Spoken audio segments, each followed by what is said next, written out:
Please give it up for Dennis, everybody.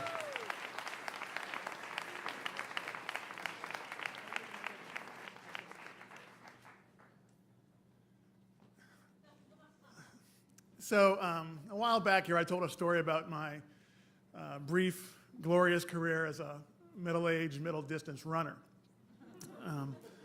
Something I learned early on in that experience was the need, at my age, to stay loose and flexible. I had to stretch out.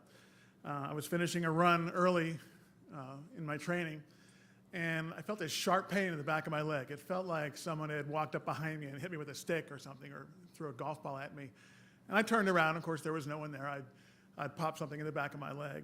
Limped on back to the finish, and the next day, my leg turned black and blue, so I was on the shelf for a while. And that taught me, you got to stretch. So I worked up a stretching routine, every muscle I could think of, from my neck to my feet. I'd stretch them all, long and slow, and then when I was done, I'd do it all again. And after the second time, then I'd be ready for a workout. And when I was finished, I'd stretch some more. And that worked for a while. It kept me out of serious injury. But I was always trying to stay loose.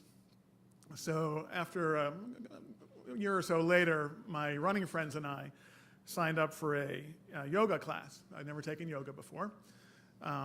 So the 6 of us signed up for an 8-week course in a local elementary school gym. Now, yoga, clearly there were some positions I was never going to get into. But I did what I could. We had our mats. We stood in the back of the room, back of the gym, and got loose. And I never got that feeling of, I guess, relaxation or spirituality that you're supposed to get from yoga. But I did get some nice stretches out of it. When the course was over, I started visiting a local yoga studio once in a while for some extra stretching. They'd have yoga for runners. I did a couple of those classes, and I tried Pilates once, didn't care for that. And then one day I decided to sign up for a hot yoga class. Yeah, some of you are aware. The hot yoga class is mostly the same as the regular yoga class, except the room is about 100 degrees. So I walked in there, and the room took my breath away. It was the same class we'd taken the other courses in, except it was clearly much warmer now. Now, there were about 8 or 9 of us in the class. The instructor was a woman. All the other, my classmates were women, and me. So I was the only man in the class, and I was clearly the largest person in the class, which made me the sweatiest person in the class as well. After getting settled in, I had my mat, and I settled over by the wall. I put my little bottle of cool water down, which was sweating as much as I was. And I started going through the class. Now, yoga people, you're aware that the easiest position is when you start with. It's called mountain pose, which is really just like this. You stand, just stand. That one I could do.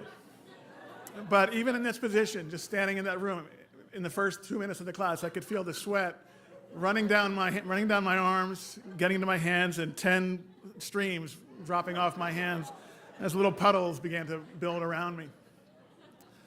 A little farther on in the class, other poses. There was a couple where you'd be on the floor and pushing down, and still with my hands soaked, I'd push down and just like start spreading like this.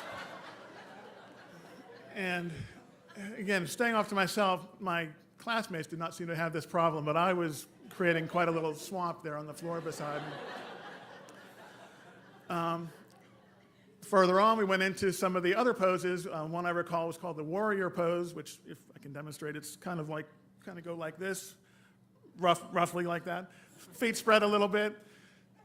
If you've ever seen a video of a baby deer trying to walk across a frozen lake,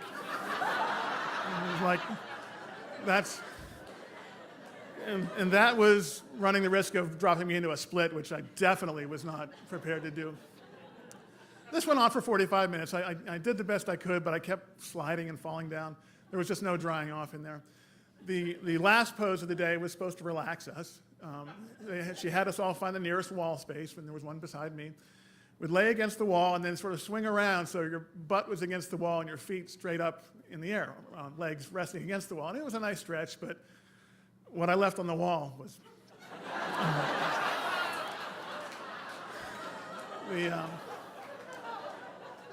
The class came to an end, and we namaste and sent us on our way.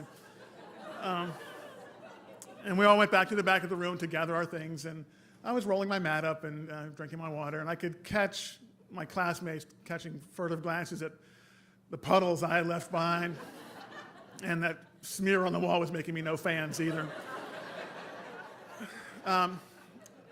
Eventually, a couple years later, I did stop running. It was not for any muscular reason. That's a story for another time, but I did stop. That was my only time doing a yoga class, despite a hot yoga class, rather. Despite the relaxation, I did get really relaxed, and I was really loose and dehydrated after that class. But I never did that again, much to the relief, I am sure, of my classmates and yoga cleaning crews everywhere.